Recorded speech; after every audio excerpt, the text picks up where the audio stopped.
My mom stood up in the middle of Easter lunch, her wine glass shaking in her hand, and pointed directly at me in front of everyone, my aunts, uncles, cousins, even my grandmother, and said, "You're the reason this family's always falling apart." The room went so quiet. I could hear the clock ticking in the hallway. I remember feeling like all the air had been sucked out of my lungs. My little cousin froze with a fork halfway to her mouth. My dad just stared at his plate, and I sat there blinking, wondering how in the world I had become the villain in a story I didn't even know was being written. Was I wrong for what I did next? If your own mother blamed you for every crack in your family, would you have stayed silent? Or would you have finally told the truth? To understand how it got to that moment, you need to know what my family looks like from the inside. From the outside, we were that picture-perfect, church on Sundays, matching outfits for holidays kind of family. We live in a quiet suburb, the kind where everyone waves but secretly keeps score.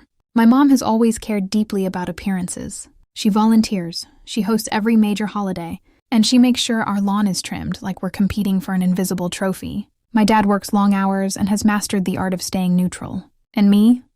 I'm the oldest daughter, the responsible one, the example, the one who was always told to be mature.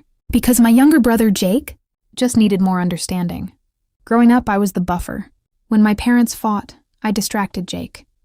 When Jake got into trouble at school, I helped him with homework and listened to my mom cry in the kitchen about how she must have failed as a parent when Dad forgot an anniversary or came home late again. I'd sit with Mom while she vented about how men were unreliable. I learned early that my job was to absorb the tension, absorb the blame, absorb the responsibility. And I did it without question because that's what good daughters do, right? The first time I realized something was off was when I was 16. Jake had taken my car without permission and scraped it against a pole. When I found out, I was furious. I had saved up for that car for 2 years, working weekends at a cafe while juggling school. I confronted him, and he admitted it casually, like it was no big deal. My mom overheard, and instead of holding him accountable, she turned to me and said, "Why are you being so dramatic? It's just a scratch. You're always escalating things."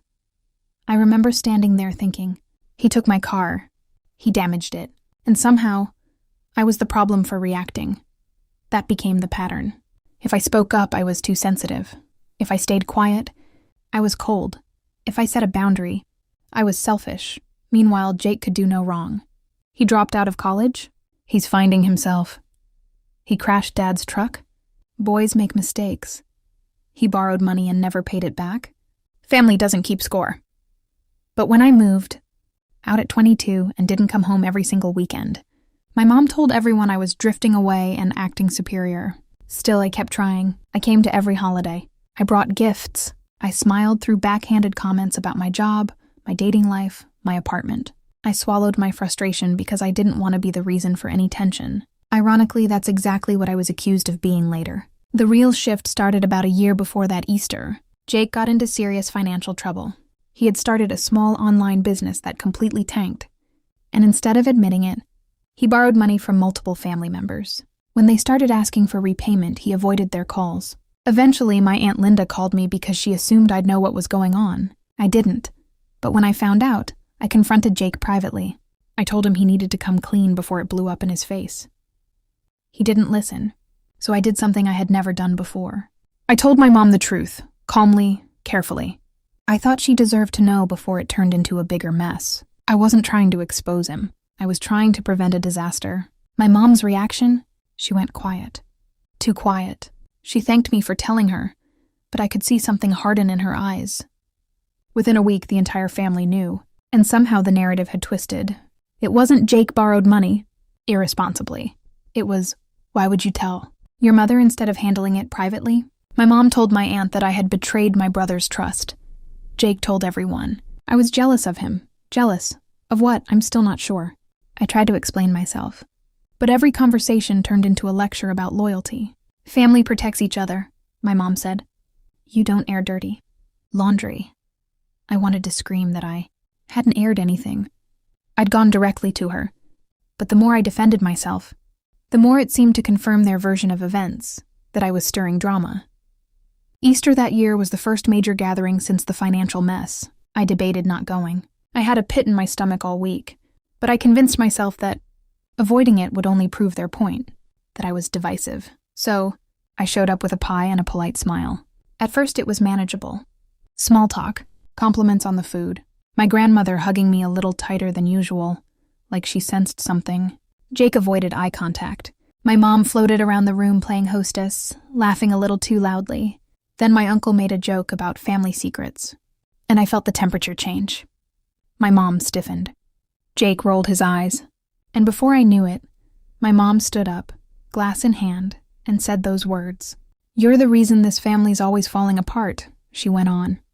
She said I had always been critical, that I looked down on everyone, that I caused tension by bringing up problems that didn't need to be discussed. She said I had embarrassed the family by spreading Jake's business around. I sat there stunned, as years of unspoken resentment poured out of her like she had been rehearsing this speech. Part of me wanted to shrink, to apologize just to make it stop. That's what I'd always done. But something in me snapped. Maybe it was the humiliation. Maybe it was exhaustion. I realized that no matter how small I made myself, it would never be enough. So that's the situation I was in, sitting at a table surrounded by people I loved, being painted as the villain for refusing to keep covering up someone else's mess. Before I tell you what I did next, I want you to pause and think. If you were in my shoes, would you have taken the blame again to keep the peace? Or would you have finally said everything you'd been holding in? Comment below what you would have done. Because in that moment, I had to choose between being the good daughter and being honest. I stood up. My hands were shaking, but my voice was steady. I didn't yell. I didn't insult anyone. I just told the truth. I said I had spent my whole life trying to hold this family together, that I had covered for Jake more times than I could count, that I had told Mom about the money because I didn't want our relatives blindsided. I said protecting someone from consequences isn't love, it's enabling. You could have heard a pin drop. Jake tried to interrupt me, but for once, I didn't let him. I looked directly at my mom and asked her when exactly I became the problem for refusing to lie.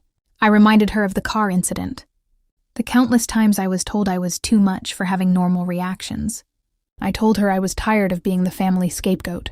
My dad finally spoke up, quietly but clearly. He said I wasn't wrong, that he had seen the pattern too. That maybe we all needed to stop pretending. Everything was fine when it wasn't. I had never seen my mom look so blindsided. She accused me of attacking her. I said I wasn't attacking, I was setting a boundary.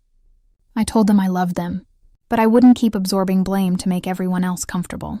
If that made me the reason the family was falling apart, then maybe the family wasn't as solid as we thought. I left shortly after. I didn't storm out. I hugged my grandmother. I said goodbye, but I walked away knowing something had shifted permanently. The aftermath was messy. For weeks there were texts, some supportive, some accusing me of overreacting. My Aunt Linda apologized for believing the worst about me. Jake didn't speak to me at all. My mom sent a long message about how hurt she was that I publicly shamed her. I responded once, calmly, reiterating my boundaries. Then I stopped engaging in circular arguments. Over time, something unexpected happened. The family didn't fall apart. In fact, some relationships got better. My cousins started reaching out to me privately, admitting they had felt similar pressure. My dad began calling me more often just to talk. Even my mom, months later, asked to meet for coffee. That conversation wasn't magical. She didn't suddenly apologize for everything, but she did admit she felt embarrassed about Jake's situation and had projected that onto me. It wasn't a full apology, but it was a crack in the wall.